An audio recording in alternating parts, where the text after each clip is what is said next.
அஸ்ஸலாமு அலைக்கும் வரஹ்மத்துல்லாஹி வபரகாத்துஹு. தொழுகையில் சுஜூதுக்கு போகும்போது முதலாவதாக கைகளை வைத்து போகணுமா அல்லது காலை வைத்து சுஜூதுக்கு போகணுமா என்று பார்த்தீங்கன்னா, நேரடியான அல்லாஹ்வுடைய தூதர் ஸல்லல்லாஹு அலைஹி வஸல்லம் அவர்களுடைய ஹதீஸின் அடிப்படையில், ரசூலுல்லாஹ்வுடைய வழிகாட்டலின் அடிப்படையில் முதலாவதாக கைகளை வைத்து விட்டு அதற்கு பின்னாடி தான் கால்களை வச்சு என்ன செய்யணும், சுஜூதுக்கு போகணும். அல்லாஹ்வுடைய தூதர் ஸல்லல்லாஹு அலைஹி வஸல்லம் அவர்கள் சொல்லக்கூடிய செய்தி நசாயில 1091வது ஹதீஸாகவும் மற்ற ஹதீஸ் கிதாபுகளிலும் இந்த செய்தி பதிவு செய்யப்பட்டிருக்குது. கால ரசூலுல்லாஹி ஸல்லல்லாஹு அலைஹி வஸல்லம், அல்லாஹ்வுடைய தூதர் ஸல்லல்லாஹு அலைஹி வஸல்லம் அவர்கள் கூறுகிறார்கள், இதா சஜத அஹதுக்கும், உங்களில் ஒருவர் சஜதா செய்யும் போது ஃபல்யல யதைஹி கப்ல ருக்பதைஹி, முலம் கால்களை வைப்பதற்கு முன்னால் கைகளை வைக்கட்டும். வலா யப்ருக் புரூக்கல் பஈர், ஒட்டகம் அமர்வதை போன்று அமர வேண்டாம் என்று அல்லாஹ்வுடைய தூதர் சொல்றாங்க. இது தெளிவான ஆதாரபூர்வமான செய்தி. இதுல எந்தவித கன்ஃபியூஷனும் இல்லாம ரசூலுல்லாஹ் சொல்லக்கூடிய செய்தி என்னன்னா, முதலாவதாக கைகளை வைங்க,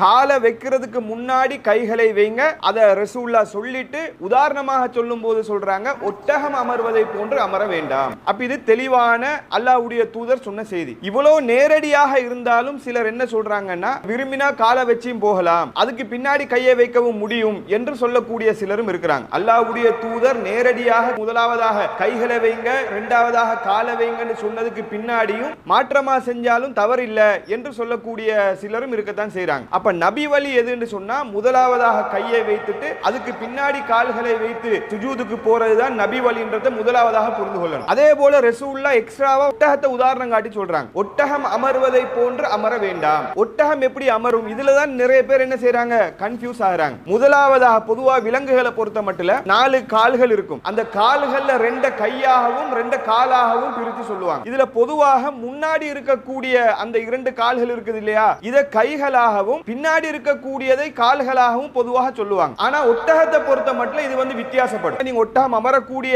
அந்த வீடியோக்களை நீங்க பாத்தீங்கன்னு சொன்னா, அல்லது ஒட்டகம் அமர்வதை நீங்க பார்த்திருப்பீங்க நேரடியாக, இந்த முன்பகுதியில் இருக்கக்கூடிய கால்களை தான் முதலாவதாக குத்தும், இரண்டாவதாக பின்பகுதியில் இருக்கக்கூடிய கால்களை குத்தும். அப்ப இதை பார்க்கக்கூடிய ஆட்கள் என்ன நினைக்கிறாங்கன்னு சொன்னா, அப்ப ஒட்டகம் முதலாவது கையை தானே வைக்குது, இரண்டாவது தானே காலை வைக்குது, எனவே அந்த அடிப்படையில காலை வச்சாலும் தவறில்லை என்று சொல்லக்கூடிய ஒரு கருத்துக்கு என்ன செய்றாங்க, தப்பான ஒரு நிலைப்பாட்டுக்கு போறாங்க. ஒட்டகத்தை பொறுத்த மட்டும் முன்னாடி இருக்கக்கூடியது கைகள் இல்லை. மற்ற சில விலங்குகளுக்கு முன்னாடி இருக்கிறத கைகளாக சொன்னாலும் ஒட்டகத்தை பொறுத்த மட்டும் முன்னாடி இருக்கிறது கால்கள், பின்னாடி இருக்கிறது தான் கையாக கருதப்படும். ஏன்னு கேட்டா, நீங்க பாத்தீங்கன்னு சொன்னா, கை மடியக்கூடிய மெத்தடை பார்த்தா இந்த ஆங்கிள் தான் கை மடியும். பொதுவாக கால் மடியக்கூடிய மெத்தடை பார்த்தா இந்த ஆங்கிள் தான் மடியும், இப்படி போய் இந்த ஆங்கிள். கால் வளையக்கூடிய மெத்தட் இப்படி மடியும், கைகள் இப்படித்தான் மடியும். இது பொதுவாக கையும் காலும் மடியக்கூடிய மெத்தட். ஒட்டகத்தை பாத்தீங்கன்னு சொன்னா, முதலாவதாக காலை கொண்டு போய் கீழே வைக்குது இல்லையா, இது கை இல்ல, இது காலாகத்தான் கருதப்படும். ஏன்னா அது மடியக்கூடிய மெத்தடை பாருங்க, கால் எப்படி இப்படி மடியுமோ அதே போலதான் முதலாவது இருக்கக்கூடிய பகுதிகள் வளையக்கூடிய விதத்தில் இருக்கும். இரண்டாவது கால் மடியக்கூடிய மெத்தடை பாருங்க, அது கை மாதிரி மெத்தட்ல கால் மடியும். இந்த மாதிரி ஆங்கிள் என்ன செய்யும்னு சொன்னா, ஒட்டகத்தினுடைய பின்னாடி இருக்கக்கூடிய கால்கள் மடியும். எனவே அல்லாஹ்வுடைய தூதர் தெளிவாகத்தான் சொல்லியிருக்கிறாங்க, ஒட்டகம் அமர்வதை போன்று அமர வேண்டாம். ஒட்டகம் முதலாவதாக குத்துறது காலை, இரண்டாவதாகத்தான் கையை குத்தும். எனவே நம்ம முதலாவதாக கூல இருந்து சுஜூதுக்கு போகும்போது முதலாவதாக நம்ம கைகளை வைத்து இரண்டாவதாக காலை வைத்து போவதுதான் நபி வழி. இந்த வீடியோவை நீங்க பார்த்தாலும் என்ன செய்யலாம், உங்களுக்கு தெளிவாக புரிந்து கொள்ளலாம். எனவே இந்த வகையில ருக்கு செய்யும் போது இதுதான் நபி வழின்றதை மக்கள் தெளிவாக புரிந்து கொள்ள வேண்டும்.